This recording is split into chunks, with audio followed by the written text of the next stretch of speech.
Bendiciones, hermanos, bienvenidos a un programa más de En Contexto, fundamentos prácticos para una vida sana. Hoy nos encontramos con el doctor Félix Muñoz y traemos un tema de actualidad, un tema nuevo, un tema que sin duda sabemos va a ser de bendición, la explicación que el doctor Félix Muñoz nos va a dar al respecto. Y bueno, vamos a hablar de la persona de Jesús. Esta es la cuarta parte de este movimiento de la fe. Exacto. Y bueno, hemos estado tratando de aclarar a través de las escrituras lo que la palabra de Dios enseña respecto a cada uno de los diferentes temas que hemos tocado en las semanas pasadas y en el tema que hoy vamos a tocar. Y hay un tema, doctor, que se ha estado, vamos a decir, de alguna manera, de una manera creciente. Correcto. Se ha estado compartiendo, se ha estado comunicando dentro de la iglesia considerada cristiana, y es: Jesús nació de nuevo. Y bueno, es una afirmación que muchos grupos hacen, y la pregunta para el tema de hoy es: ¿Jesús nació de nuevo? Y queremos que a través de este tiempo usted nos explique con las escrituras, porque estoy seguro que muchos oyentes en algún momento han escuchado esta temática y sin duda pues afecta de alguna manera profunda la doctrina cristiana. Bastante. Desde tiempos antiguos, doctor, la persona de Cristo ha estado envuelta en misterios. Desde la antigüedad ya Jesús le pregunta a sus discípulos: ¿quién dice la gente quién soy?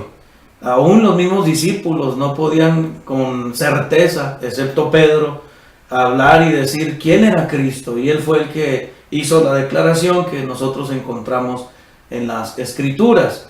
Y a través de la historia también han venido personas que dicen: bueno, Cristo era un guerrillero, Cristo era un hombre sencillo, como cualquier mortal. Y entonces se ha ido creando alrededor de la persona de Cristo tantas ideas erróneas, tantas ideas incorrectas respecto a la persona de Cristo. Así que nos gustaría en este programa, doctor, elaborarle algunas preguntas que a través del programa queremos usted responda. Pero bueno, ya que entramos al preámbulo, me gustaría que usted nos diera su opinión respecto al nacimiento de Cristo, si nació de nuevo, porque es en un sentido no del nacimiento virginal, hay que aclarar desde el principio. Está hablando del nuevo nacimiento. Exacto. Como la regeneración que todos nosotros también como cristianos necesitamos. ¿Qué piensa usted, doctor? Gracias por el tiempo, doctor. De todas las afirmaciones que ha hecho el movimiento Palabra de Fe, como hemos estudiado en esta secuencia de estudios, para mí, en mi opinión personal, esta es una de las más heréticas. ¿Por qué? Por la sencilla razón: si Jesús hubiese tenido la necesidad de nacer de nuevo, por así decirlo, o afirmar que Jesús nació de nuevo, es aludir varias cosas. Uno, que no es un ser divino, comenzando por ahí. Número dos, que no es un ser perfecto en esencia propia. Número tres, que era un ser humano común. Número 4, que si es un ser humano común, entonces Cristo fue un pecador.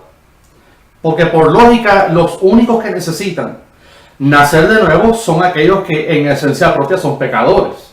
Claro. Entonces afirmar que Cristo necesitaba nacer de nuevo para poder ejecutar las manifestaciones divinas a través de él y su ministerio mesiánico es una herejía nociva.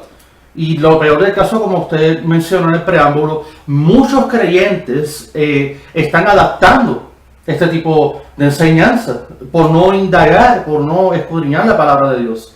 Por consecuente, si se alude que es un simple mortal, un simple humano y es un pecador, pues entonces fue creado. Okay. ¿Y de dónde proviene verdaderamente esta enseñanza? Palabra de fe, como hemos estudiado anteriormente, en el preámbulo del principio, no es una doctrina antigua, pero basa en su sincretismo teológico de doctrinas antiguas, en este caso del gnosticismo.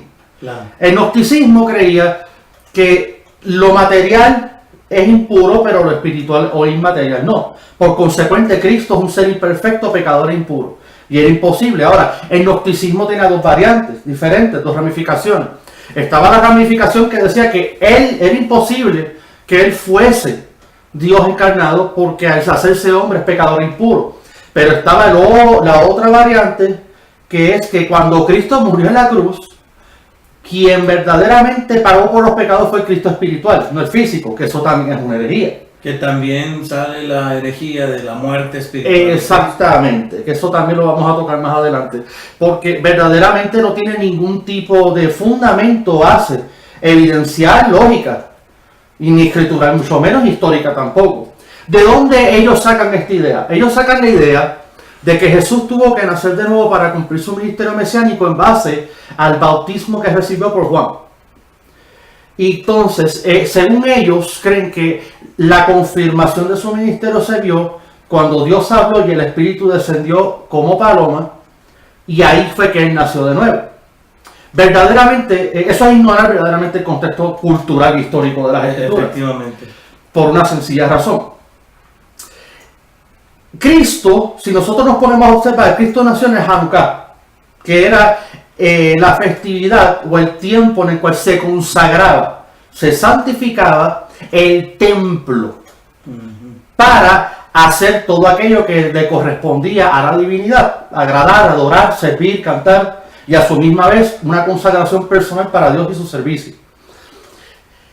Al Cristo nacer en el Hanukkah, él mismo ya había sido consagrado según la misma ley.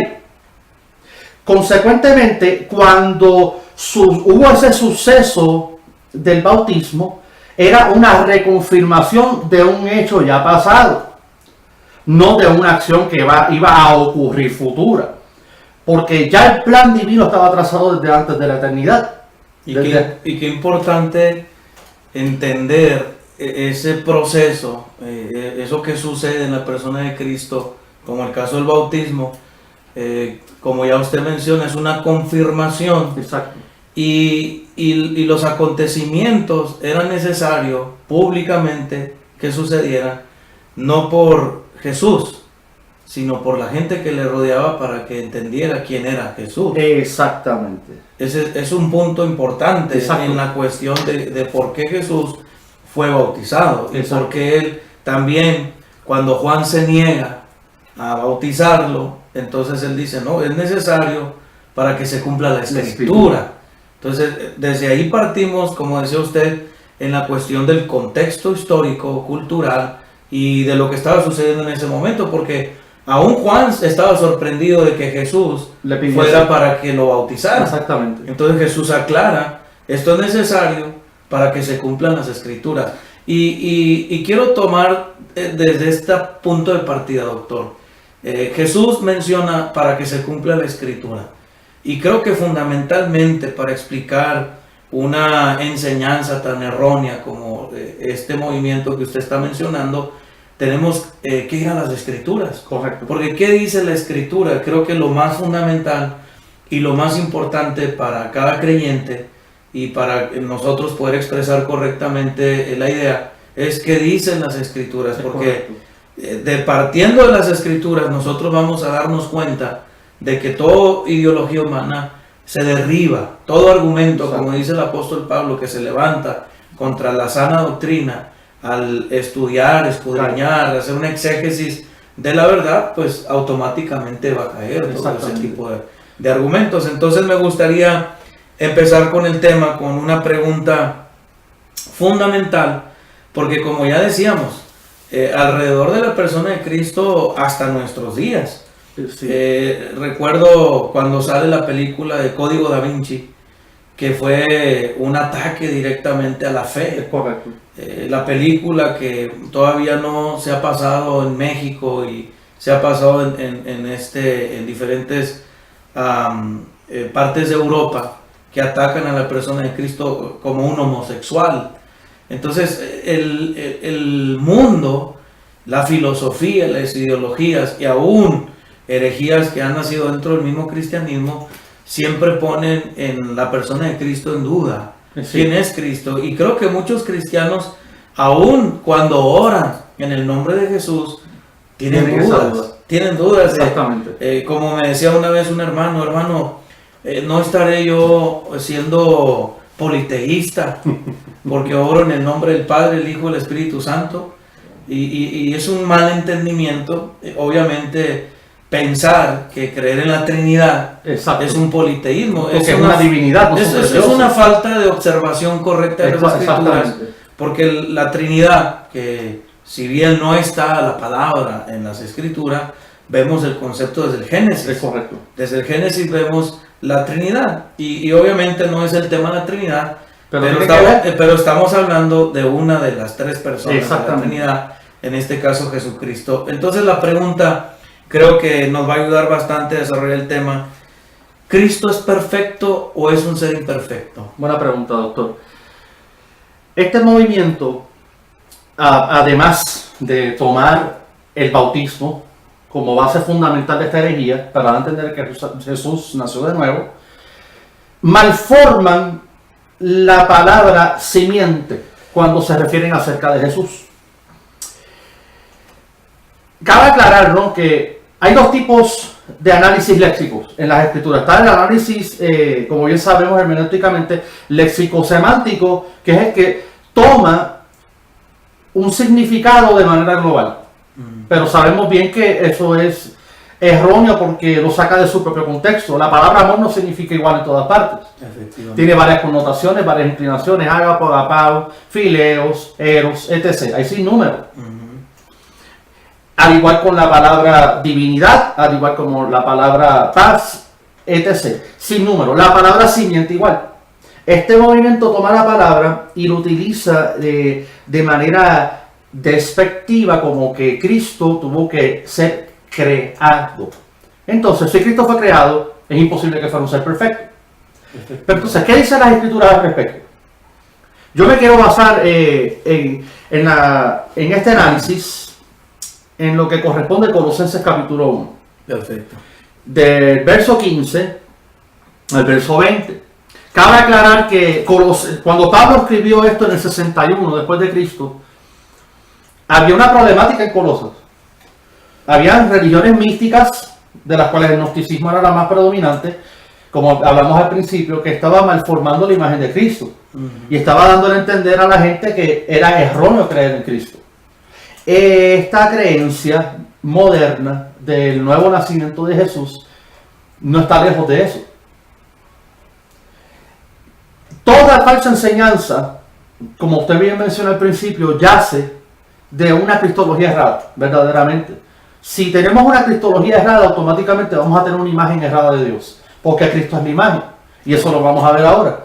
Dice la palabra de Dios en Colosenses 1 del 15 al 20: Él es la imagen del Dios invisible, el primogénito de toda la creación. Punto número 1. Vamos a ir analizando verso por verso. Perfecto. Cuando dice Él es la imagen, la palabra imagen originalmente en el griego eikon significa una representación perfecta, una representación exacta. ¿Pero representación exacta de qué? Del Dios invisible. Mejor dicho, lo que nos está dando a entender Pablo aquí con esto es que Cristo es la representación exacta, no una copia. Representante. Exacto. Una cosa es ser representante y otra cosa es ser una copia. Efectivamente. Muy importante aclarar el punto. Dos cosas muy distantes una de la otra. Entonces Cristo representó totalmente, en plenitud, al Dios invisible. Mejor dicho, lo que nos está dando a entender es que aquello que era inentendible, ahora puede ser entendible, palpable, audible, conocido. Hubieron un sinnúmero de testigos que caminaron con Él. Claro. El estándar de moral perfecto es Él. No había ninguno que pudo haberle encontrado alguna tacha o alguna falta o algún pecado. Ninguno. Bueno, y qué importante, ¿no? Si hablamos de los discípulos, porque mucha gente piensa que Jesús engañó a un grupo de personas débiles de mente y les hizo creer algo que Él quería que creyeran. Y es importante ver esa connotación que acaba de hacer usted, doctor, referente a quién era Jesús. porque Natanael lo adoró. Exacto, Él lo adoró, Señor y Dios, Dios mío. exacto. Entonces cuando él usa esa connotación, está reconociendo la divinidad de Cristo. A plenitud, totalmente. Completamente entendía la divinidad de Cristo. Felipe entendía la divinidad de Cristo. Exacto.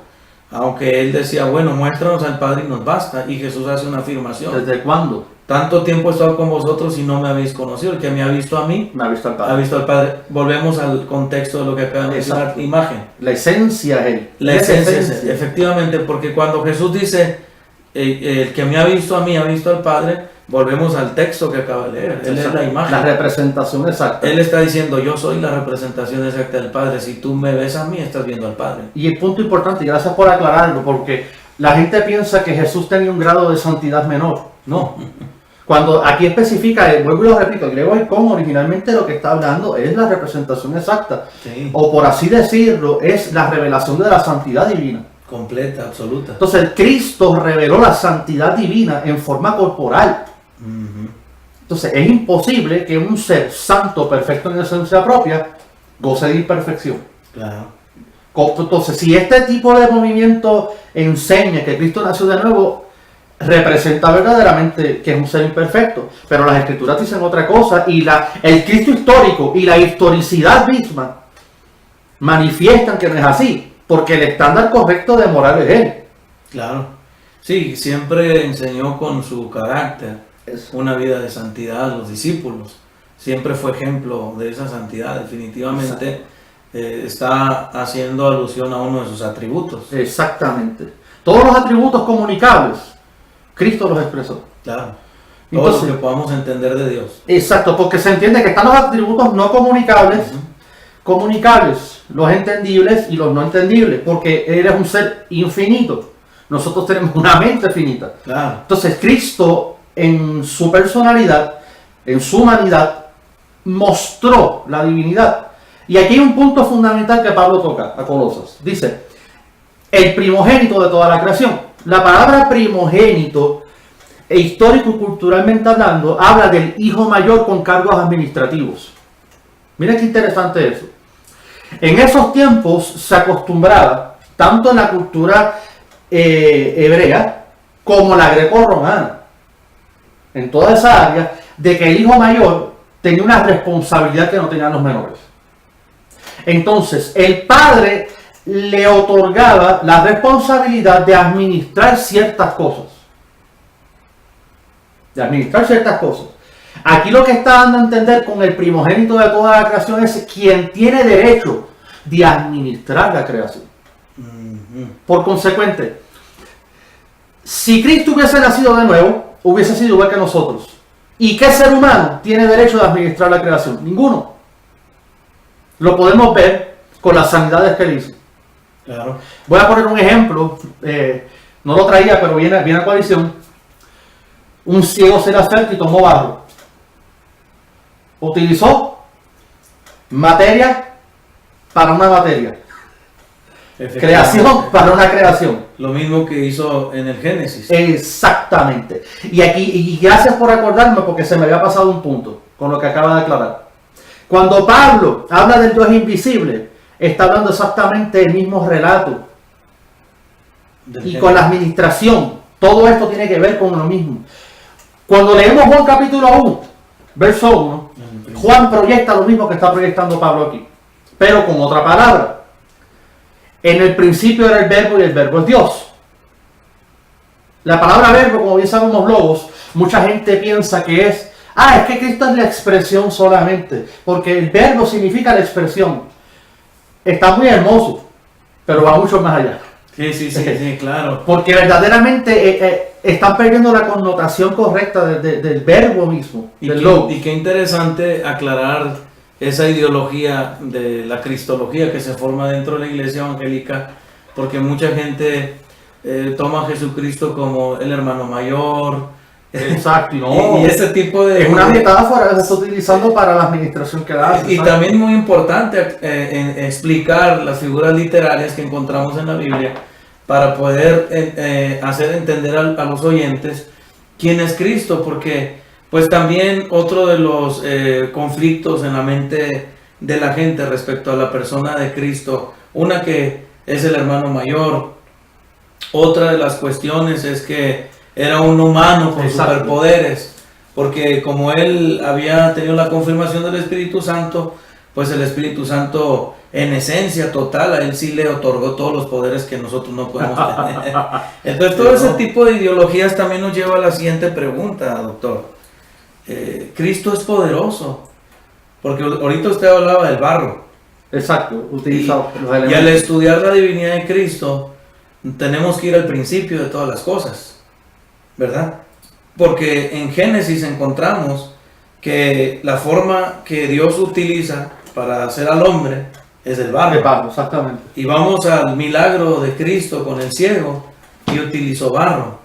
Y vemos muchas cuestiones en la persona de Cristo que nos hacen darnos cuenta de esa idea, pero es poderoso, o es importante ver este punto, o el Espíritu Santo le dio poderes como sucede en Hechos 1:8. Pues mire, para aclarar eso hay que comprender algo. Como ahorita estaba afirmando acerca de la palabra logos, verbo, en Juan capítulo 1, la gente piensa que solamente es una expresión. La palabra logos, el logos, para el contexto greco-romano, tenía el significado o la connotación correcta de que era el ente que manejaba todo lo creado, o todo, por así decirlo, todo el universo.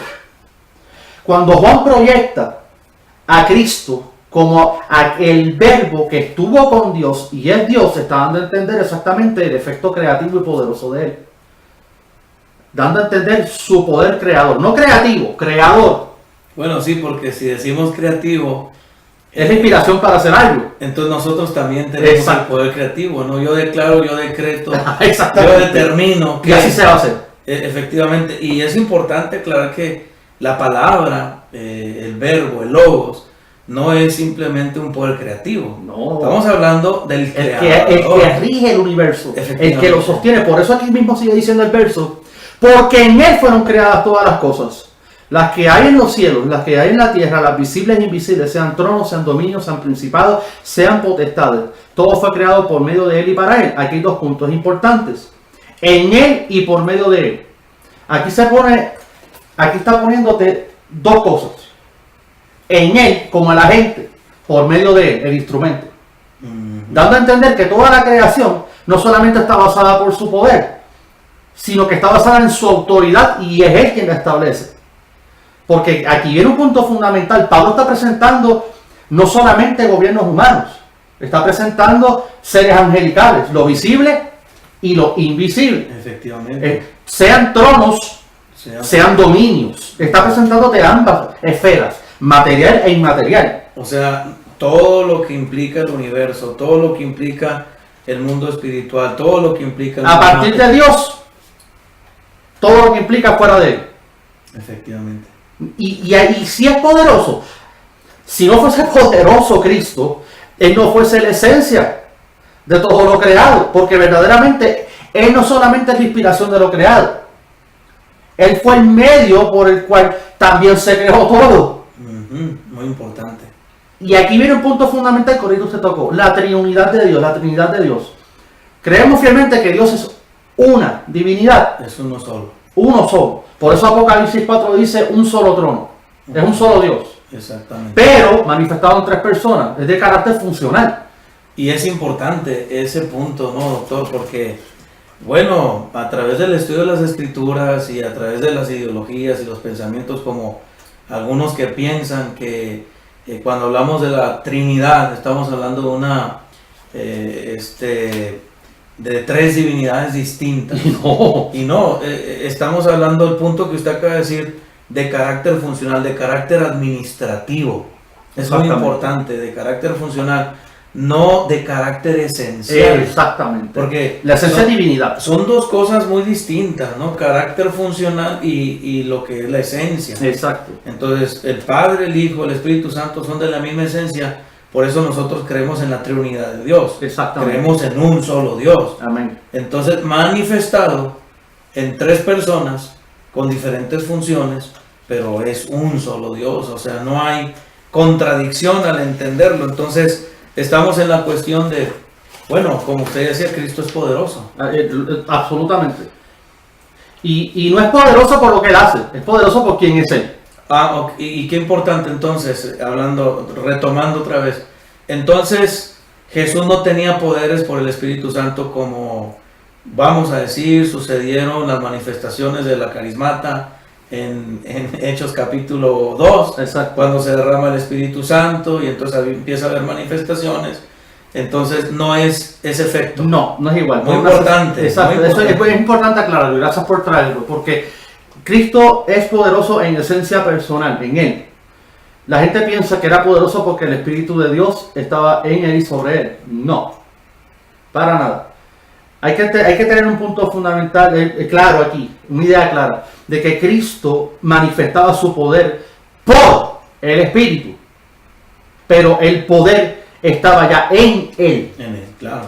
Porque Él es poderoso. Y también entendemos, ¿no?, que la cuestión de las manifestaciones no son por causa de Dios, son por causa del hombre. Sí, hay que entender eso, ¿no? Porque Él no necesita todo este tipo de manifestaciones. Nosotros, la creación, Él lo necesita. En el tiempo antiguo, en el tiempo en que Jesús se manifiesta en persona, era necesario lo del bautismo, la voz del cielo, Exacto. los milagros. Exacto. Era todo necesario porque tenía que Él confirmar su ministerio, su llamado.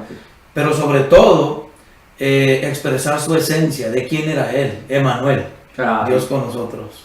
Y es interesante, si Dios no fuera poderoso, entonces el verso no especificaría que por Él subsisten.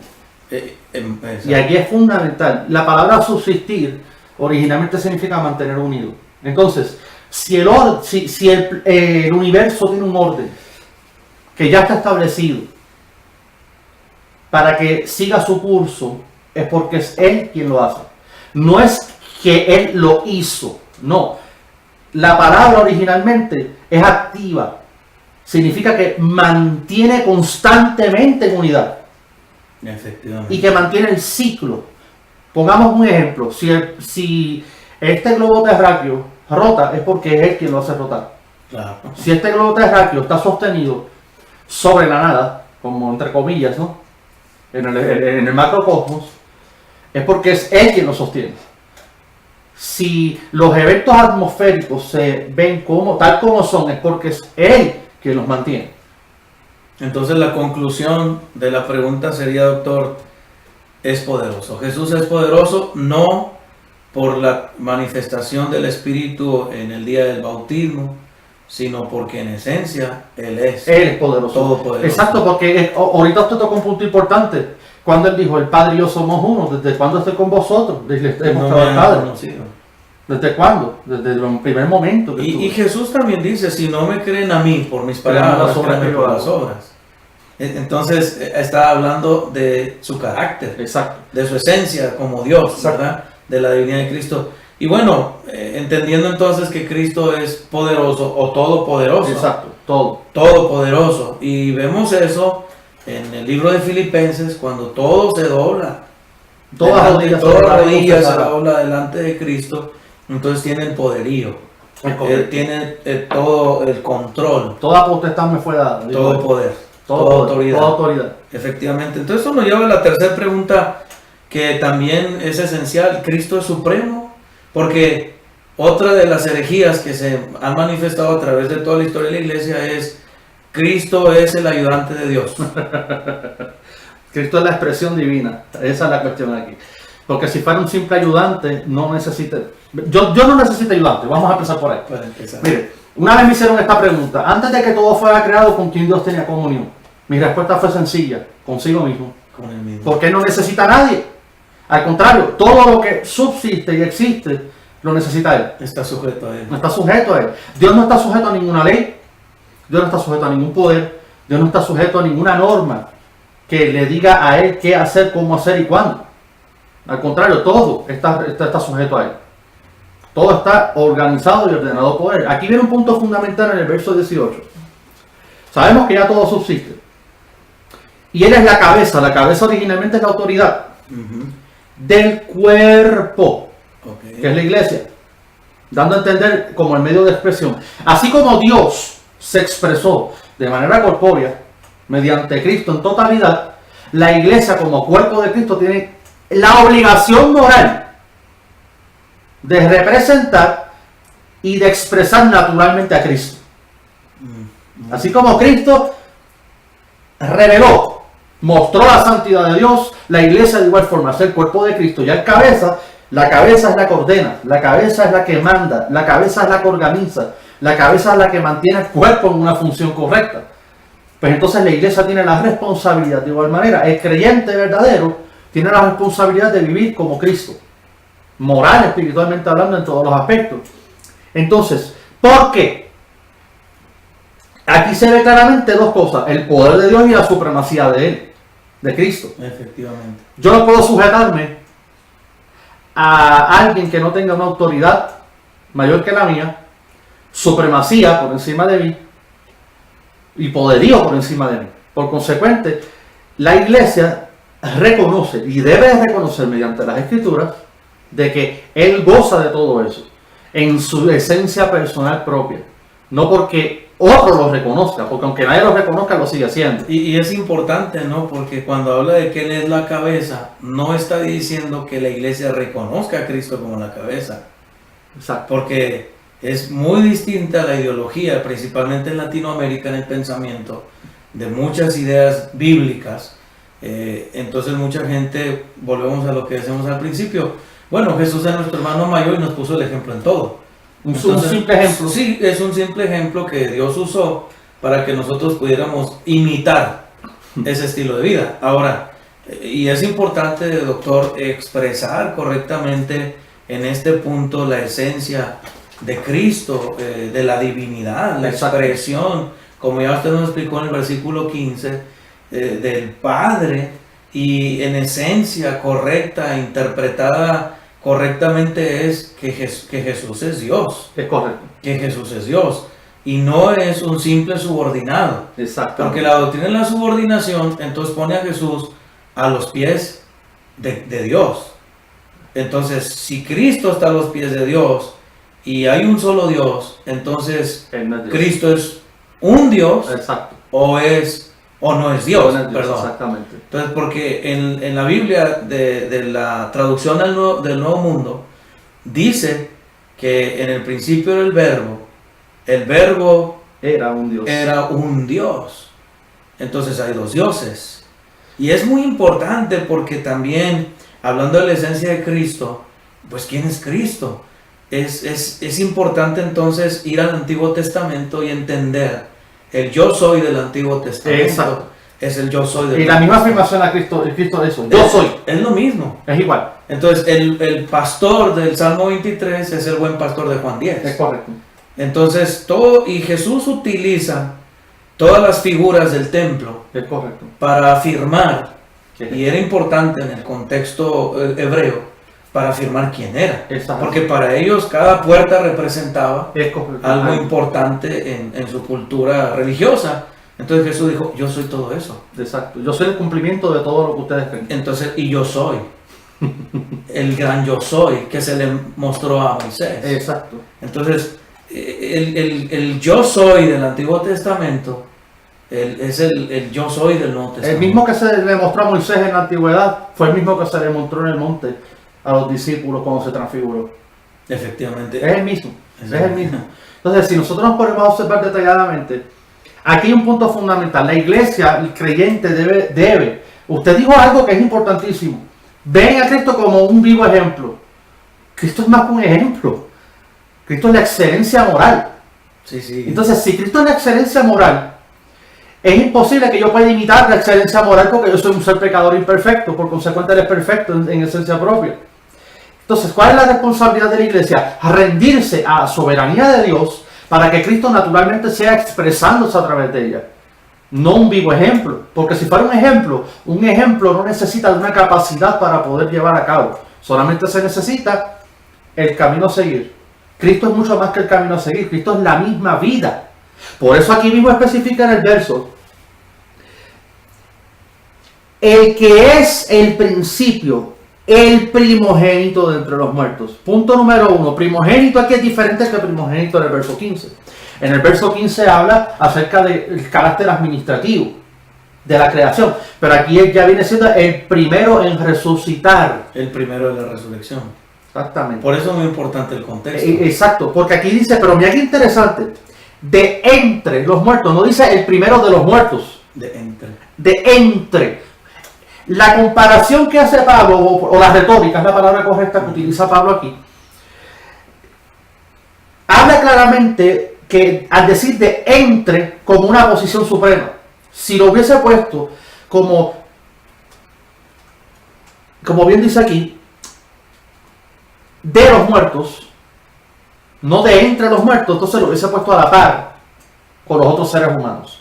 Entonces, Pablo está poniendo a Cristo por encima. No solamente es el primero en resucitar con un cuerpo, sino es el primero de entre, está sobre los demás. Quiere decir que no ha existido una resurrección antes, sino que Cristo es el primer resucitado para que nosotros también entendamos. Exacto. Los que gozamos de esa naturaleza que Él tiene, impartida por el Espíritu, podamos participar de igual forma como Él lo hizo. En la resurrección. Exactamente, las resurrecciones. Entonces, el decir primero de entre los muertos está poniendo a Él en un estado supremo, por encima, dando a entender de que Él es la misma vida. Efectivamente. Porque Él es la vida. Él no es la representación de la vida. Él es la vida. Y se lo dijo a Marta cuando va. Yo soy la resurrección y la vida. Cuando va y resucita. Él resucitó a Lázaro. Exacto. Muy diferente, ¿no? Pero Él dijo, yo soy la resurrección y la vida. Y también dice, yo pongo y yo quito. Ay. Yo pongo mi vida y yo la quito. Exacto. Entonces tiene poder y autoridad sobre la muerte. Nadie me la quita, yo soy el que la pongo. Dando a entender, es imposible que, y excelente punto que tocó, porque si Él fuera un ser imperfecto, o hubiese tenido la necesidad de nacer de nuevo, pues entonces Él no hubiese tenido la capacidad de Él mismo, como la vida que es, darla. Y Él mismo, con el poder soberano que Él tiene, retomar para volver a establecerse con su cuerpo perfecto en la resurrección. Glorificado. Es imposible. Aquí el punto principal del verso, para que en todo Él tenga la preeminencia. Entonces, si Él fuese un ser imperfecto, un ser pecador, o hubiese tenido la necesidad de nacer de nuevo, la palabra preeminencia, lo que le está dando a Él es un absoluto, no estuviese. Sabemos que las escrituras son inspiradas por el Espíritu. Claro. Pues entonces, el Espíritu, si Cristo nació de nuevo, pues el Espíritu erró al hablar de Cristo de esta manera. Exactamente. Entonces, este movimiento tiene la razón. No. El movimiento está heréticamente errado. Completamente. Si seguimos viendo, para seguir contestando la pregunta, por cuanto agradó al Padre que en Él habitase toda la plenitud. Punto número 1. Cuando dice habitase, esta palabra tiene dos connotaciones. Habla acerca de la manifestación veterotestamentaria del tabernáculo, cuando se manifestaba la presencia. Al principio hablamos que Cristo nació en el Hanukkah, que era la separación y la consagración del templo. Claro. La manifestación de la presencia, que tiene que ver exactamente con eso. Todo tiene congruencia. Va en una secuencia.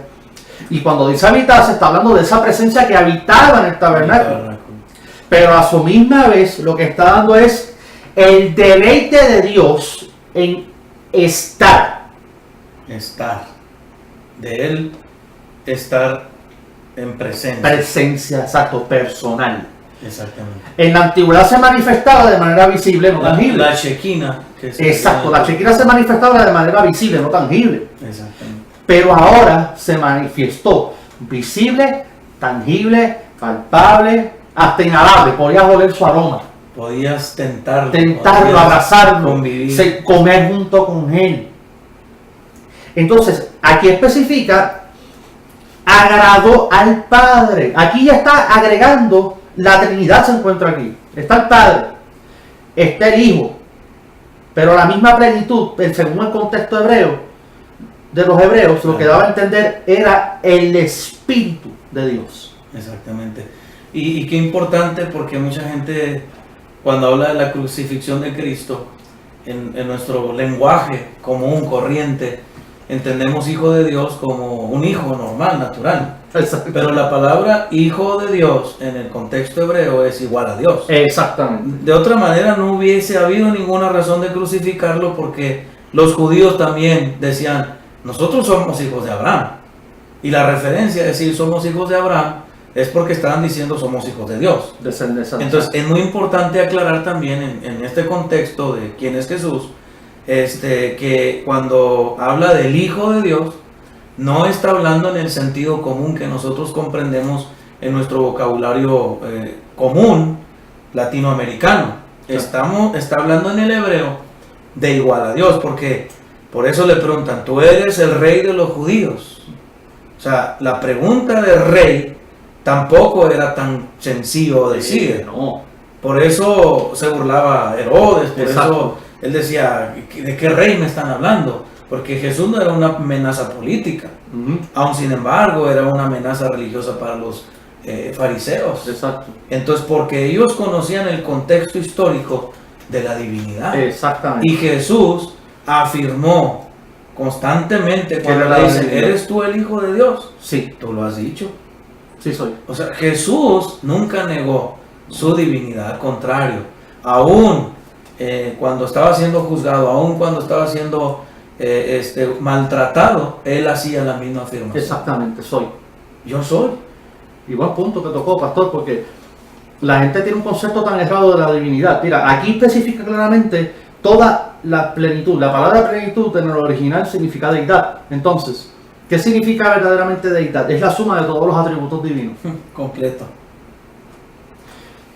En un cuerpo humano, yo siempre, por eso trato de enseñar a la gente la doctrina hipostática tal cual como es.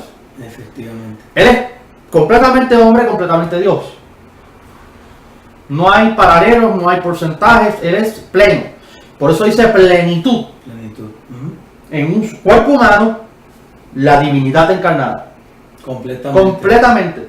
Y tanto así, que en la crucifixión, saliéndonos un poco, pero tiene que ver, en histórico-culturalmente hablando, cuando eran crucificados, tenían que decir en voz alta por qué habían sido crucificados y que ellos habían cometido la falta. Sí, claro, para declararlo ante la gente. Ante la gente como pública, culpables. como culpable. Cristo nunca hizo esa afirmación.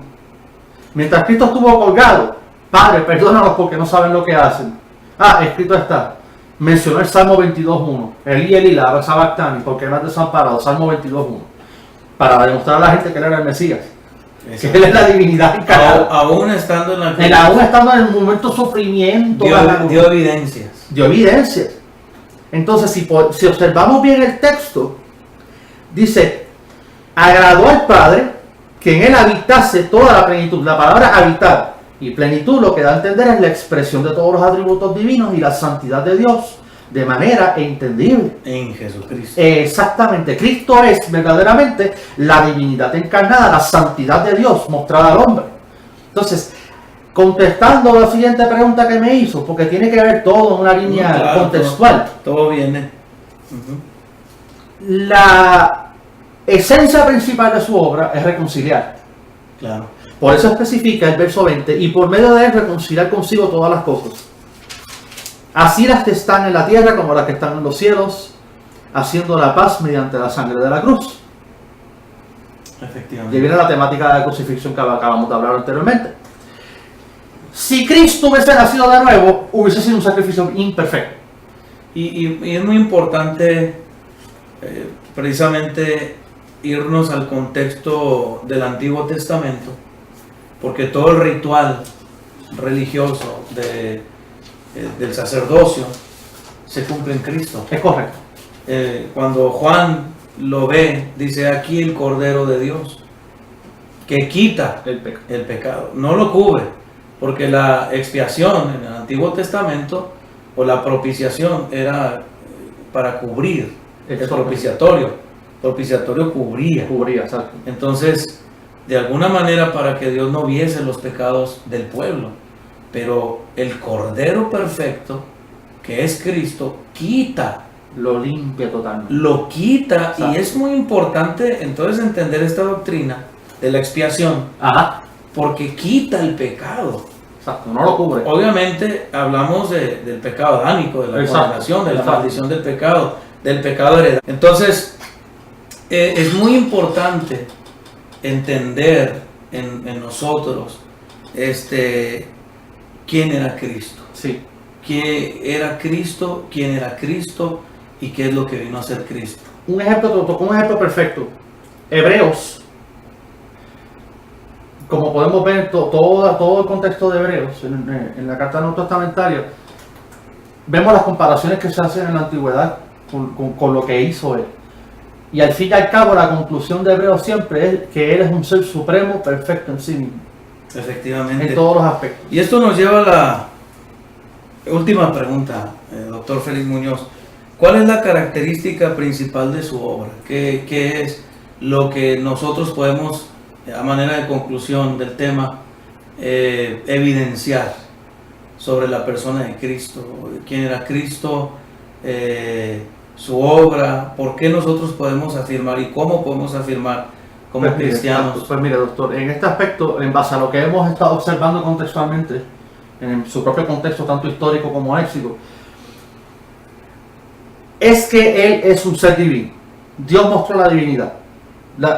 Era imposible que la obra divina se llevase a cabo si no fuese basada bajo la misma divinidad. El único ser capaz de poder llevar su propia obra es Dios. Amén. Vamos a empezar por ahí. Ese es el punto de partida, él, el inicio. Ningún ser humano puede hacer lo que le corresponde a Dios, solamente él mismo. Pues entonces eso suscita que tuvo que venir a hacerse hombre para cumplir sus propios propósitos. Esta es la base principal. Entonces eso nos lleva a lo otro, él es Dios. Él es Dios. Aludir que nació de nuevo es aludir que, o afirmar verdaderamente de que es un simple mortal igual que nosotros, un pecador imperfecto, finito. Pero Entonces, aquí habla que es infinito. Entonces no sería posible la redención. Exactamente. Entonces la reconciliación que habla el verso 20 me está mintiendo las escrituras si hubiese nacido de nuevo. Entonces el sacrificio no hubiese sido perfecto. Y eso llevaría a lo otro. Si no fuese perfecto el sacrificio de Cristo, todavía entonces estuviésemos haciendo sacrificios. Ahora aquí viene un punto fundamental. Nosotros como pueblo gentil, occidental, no entraríamos en esa gracia. No, definitivamente estamos... Estuviésemos perdidos. Lo que más me llama la atención es que esta herejía verdaderamente nació en Occidente, no en Oriente.